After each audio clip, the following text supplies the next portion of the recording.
আসসালামু আলাইকুম, বিসমিল্লাহির রহমানির রহিম। দর্শক, কয়েকদিন ভিডিও বানাই নাই চীনা হাঁসের, এই জন্যই আসামের যেটা জবিন দরদি ছিল, দরদির কথা মনে হইয়া আর কোনো কিছু ভালো লাগে নাই, যার জন্য ভিডিও বানাই নাই। আজকে আপনাদেরকে আবারও ভিডিও বানিয়ে দেখাইতেছি, দেখতে থাকুন। এখন হাঁসগুলা ডিম পাড়ার সময় হয়েছে। এই যে দেখতেছেন, মুখ লাল দেখা গেছে, যার জন্য একটু বোঝা যায় যে ডিমে আসবো এখন। এই যে দেখেন, এই যে যেটা সামনে দেখা গেছে গলা সাদা যেটা দেখা গেছে, এইটা হইল মাত্রা হাঁস। তারপর এর আগেরটা এই যে এইটাও, এই যে এটাও মাত্রা, এই যে যেটা এটা দেখছি এটাও মাত্রা। আর এই যে দেখেন চরিয়ার সামনে যেটা গাবলার সামনে, ওইটাও মাত্রা। যাই হোক, 114টার ভিতরে সবগুলা ময়রা বইটা আল্লাহ 11টা রাখছে। এই যে এগুলা কিন্তু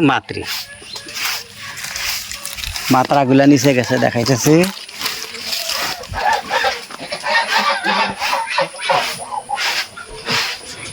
ওই যে কিছু পানিতে গেছে, এই যে মাত্রাগুলা দুইটা এই জায়গায় আছে। তো কথা হইলো যে মাত্রাগুলো ওজনে 4 থেকে 5 কেজি অবধি হয়ে থাকে। তো 4 থেকে 5 কেজি অবধি যদি হয়, একটা করে মাত্রা হাঁস 16, 17, 1800 অবধি যায়। তো যাই হোক, আপনারা যদি চীনা হাঁস পালন করতে চান, 1 নম্বরে চীনা হাঁসের কি কি রোগ বালাই সেগুলোর বিষয়ে কিছু জানবেন, তারপরে চীনা হাঁস পালবেন। কেননা আমি বহুত কয়েকটা চীনা হাঁস আনছিলাম, আমরা এর বিষয়ে কিছু জানি না জন্যই মারা গেছে। দেখেন, আশা করে ঘর বানাইছিলাম মস্ত বড় করে। এই যে দেখেন, এইটা দেখেন, আপনার কমপ্লিট আপনার ঘরটা আমি দেখামো। এইটা খড়ি খায়ের থুইছে, যার জন্য ভালো করে দেখা গেছে না। আপনার কমপ্লিট ঘরটা দেখামো আমি।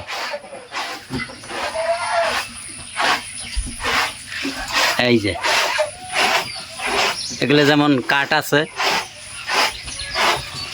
মোটামুটি 3,15,000 টাকা গেছে এই ঘরটা বানাইতে। আপনার ঘরে আমি উপর তালাটাও দেখাই। আশা করে বানাইছিলাম যে 114টা হাঁস আনছিলাম, লাখ লাখ টাকা কামাই করে ভাবছিলাম, কিন্তু আমার জানার অভাবে আর এই দেখেন এগুলা এইভাবে ঝুড়ি বেড়া দিছি। তো যাই হোক, হাঁসগুলা আবার ঘরে যাইতে গেতেছে, কেননা বাইরে থাকতে চায় না। তো যাই হোক, আবারও দেখা হবো পরের ভিডিওতে। আসসালামু আলাইকুম।